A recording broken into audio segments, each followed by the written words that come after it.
Okay, so we're here at the range at the Metropolitan Pistol Club, and it has 5 bays that are suitable for the 223 rifle. So what we're going to do now, we've been doing some accuracy testing. We've pretty much run this barrel all day, and it's it's warmed up a bit, the 1 in 12, and we are now going to change it for the 1 in 8.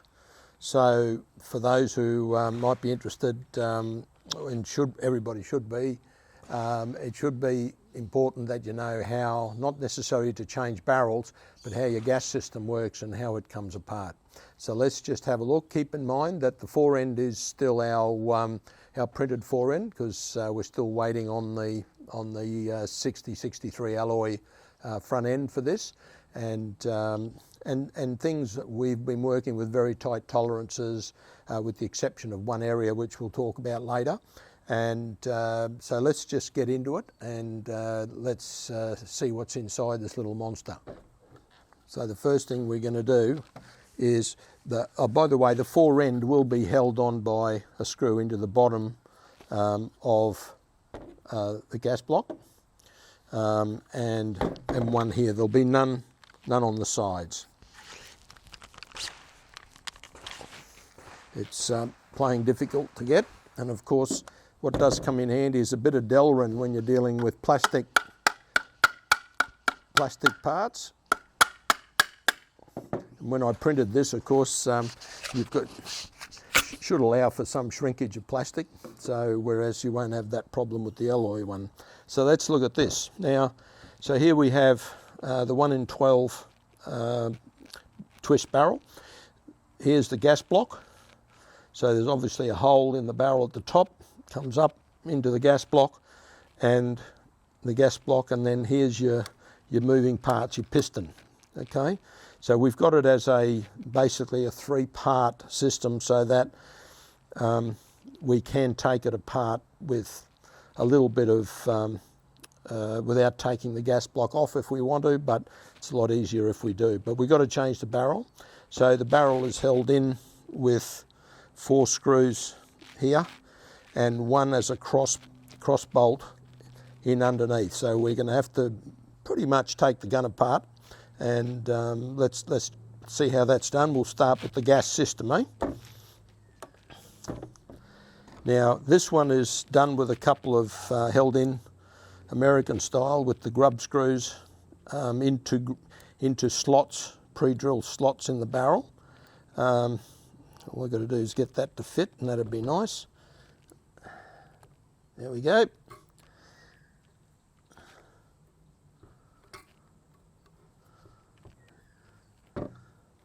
So it's just the 2 grub screws. The one in the middle is to accept a screw through to hold the alloy fore end on.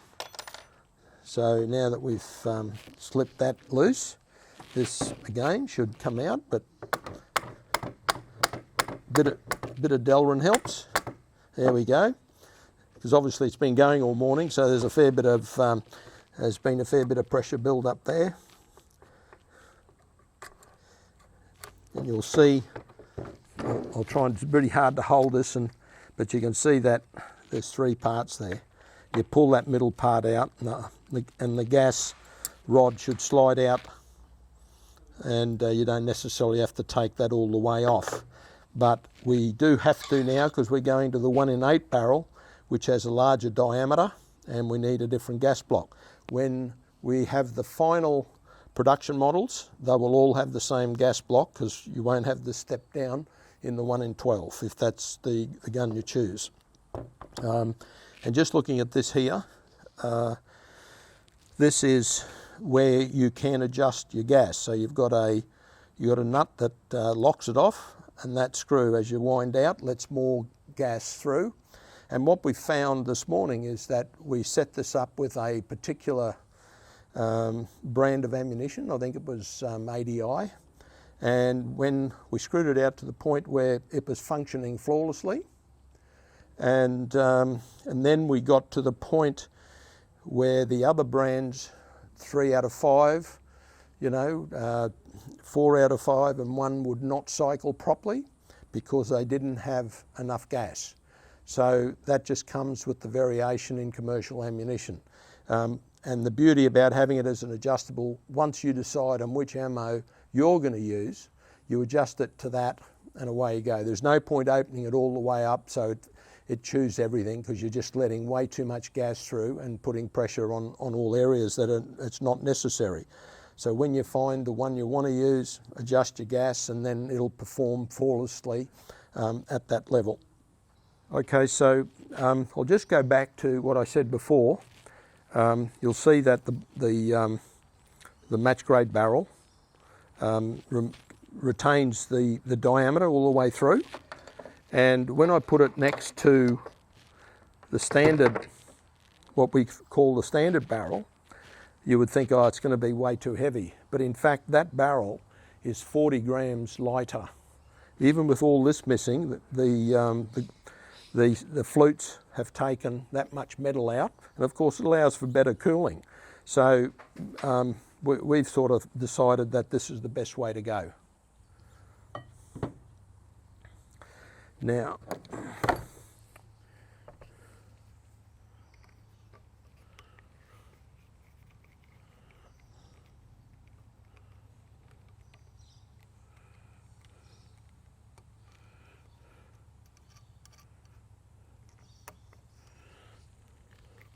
the other thing is we've been shooting and testing this this firearm for a good 8 to 10 days on and off. We've put now, I would say, probably very close to 500 rounds through it, and we have not oiled or greased it. So we're quite happy with the tolerances that we're running and the functionality of the firearm.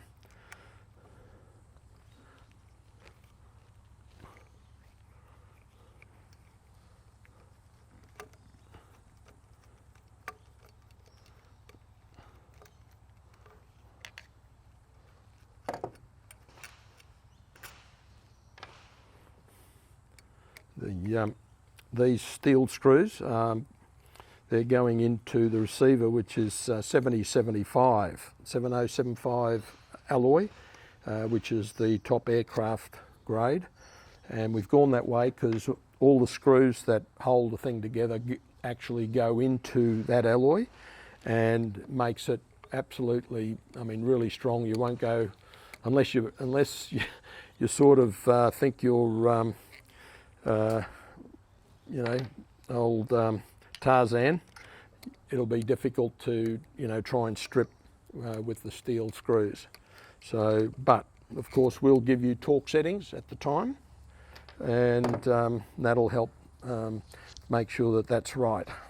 So now, because we've got an internal cross bolt, I have to take the bottom end off as well. And using the right tool will help that.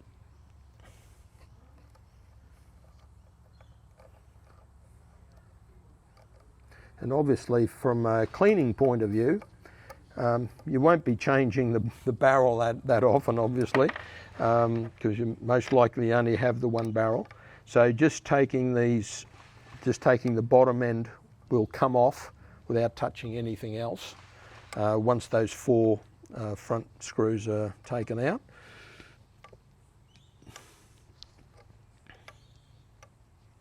Actually, that's not quite right. You won't have to take those four screws out. If you want to take the bottom end off to clean the bottom end and the triggers, it's just, there we go.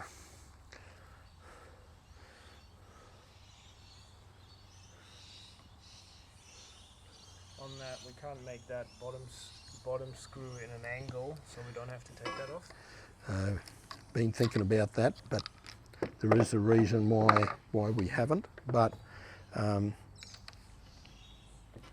mean, you can if you want to do it slowly. You don't have to. But we're about trying to do things as quickly as we can. But the angle, I think, will protrude into. We're not sure exactly how much room we're going to need for a later model. So we just got to be careful where we put screws at this point in time. So there you go. So the bottom end, right? Wow, look at that. Just dust. There's bugger all in there. So it's been doing its job. That's pretty good. So now you'll see the cross bolt that we've put in there to give. So we've got 4 bolts holding the barrel by the barrel extension, right, in, and 1 across. We've put a slit here, so this will squeeze together to give it an extra hold. What we found, a couple of things. This is the barrel extension. From here to there, and it screws onto the barrel. So rather than the barrel going into the receiver, this barrel extension goes in and locks into the receiver, and the bolt face locks in to the lugs that are in the barrel extension. So steel on steel. That's why you can get away with alloy receivers. In fact, some of the probably 80% of semi-automatic firearms in the States are made with only 6061 alloy, whereas we've gone with the higher spec one. So what we found was that when these barrels arrived, the supplier of these barrel extensions, you know, the tolerances for us, probably, we're looking at them again now. We've asked them to go back to the drawing board. So we found that the thickness of the rim here, the locating rim, wasn't kept to within tolerance, and the diameter, the outside diameter here would vary even though you can't see it. So we've put the extra screw in, boom, and clamped, so it's got a cross clamp as well as the linear bolts holding it in to give it the best possible result from a fit point of view. Okay. Now I've got to take. Let's see which one that is. How many tools do you need to take the gun apart? So we're basically trying to going to do it with probably 2. It may be a third, but I suspect it'll be 2. We'll supply it with also a special block of Delrin to when you need to take the bolt out to make sure it's. We'll explain that at a later date. So that's out, and now out comes the barrel extension. Okay, so there's the gas block. Sorry, that's not the gas block. That's the barrel nut, for want of a better word. So then we have the 1 in 8, same barrel nut goes in, and you'll see that there's the face. You may even see some chatter marks in here from the time before we put this cross bolt in and split the receiver to make sure we had a good clamp. And that was from, whilst we couldn't see it, the barrel was actually moving around, and we obviously didn't want that to continue, so and that came about by this particular, the barrel extension.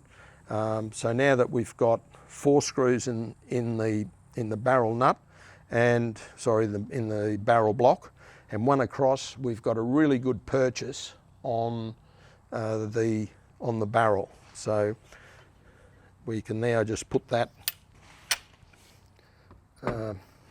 which makes it a bit hard with the action there. Sorry. So it's got obviously a like that little pin there. Don't know if you can see the pin there. That locates it.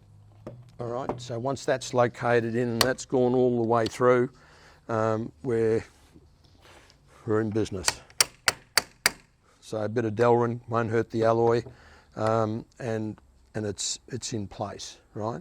So now we can put the cross bolt in, as long as I've got the right one. Here we go.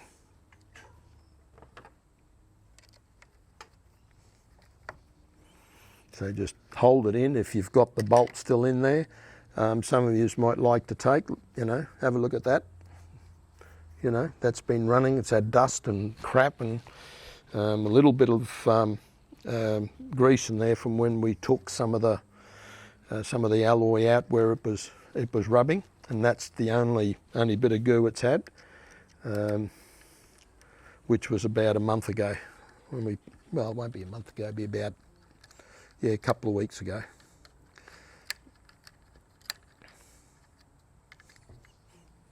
So we do that up.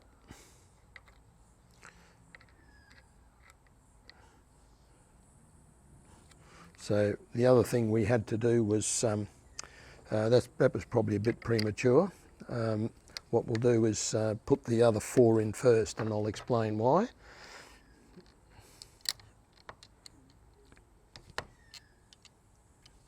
If I get the right ones, it'll be handy.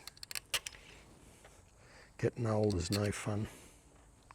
So basically in this in this barrel block, while it was solid there was no issue, but when the split came down and we squeezed that, then these obviously get squeezed together. So the threads are in here. We had to make the holes that go through the block, which are not threaded, about 0.2 of a millimetre wider, so that they've got movement. And so a little bit of trial and error there, we found that.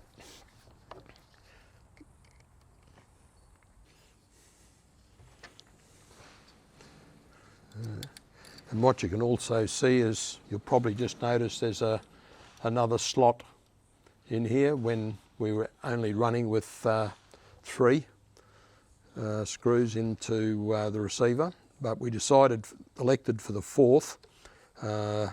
We think it'll just give better purchase on the barrel extension.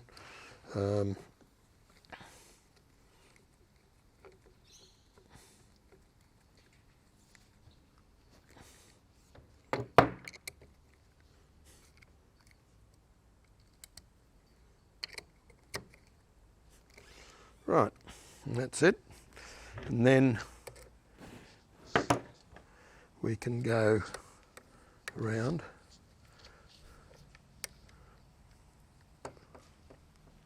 and tighten the bottom up.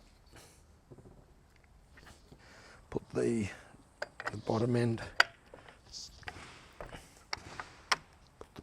on. Everything's good.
Just in case you're asking, we've got for testing, we've got a 3-to-21 by 44 mil compact Delta optical striker scope, which has really made a name for itself in the long range. Not that this is a long range rifle by any means, but we're just using the best scope we think we've got to best test the ammunition.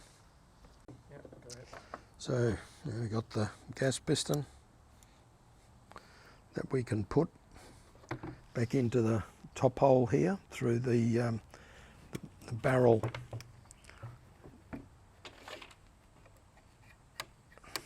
That's it. You can.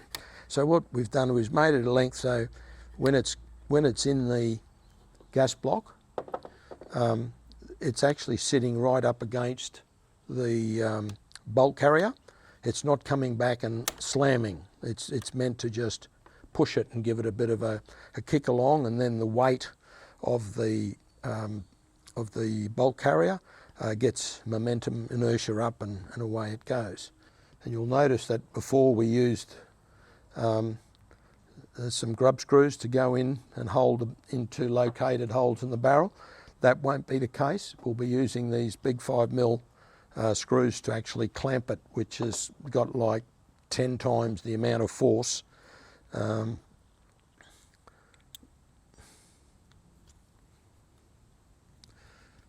that's got a locator. You'll feel it.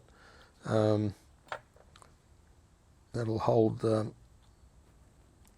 gas housing in. So that's about right.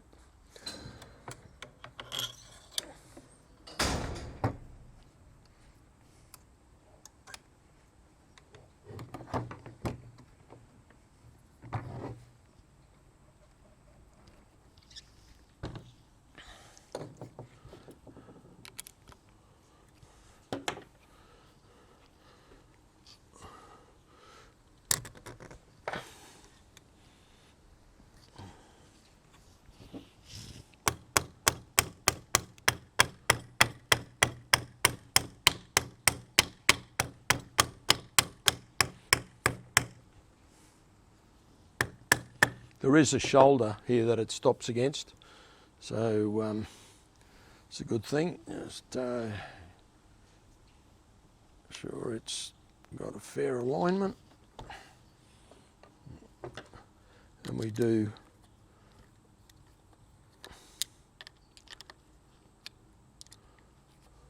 one of them might have been a bit up.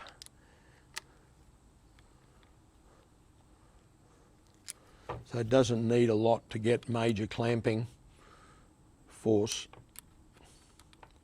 on the barrel.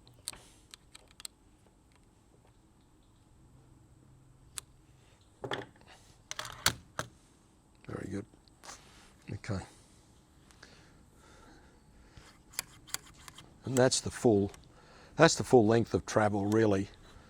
We've still got to put a couple of bleed holes at the end of this casing here, so that we know that by the time the piston gets to the end, it won't be still trying to have gas trying to push it back any further than it needs to. And that's basically it in a nutshell.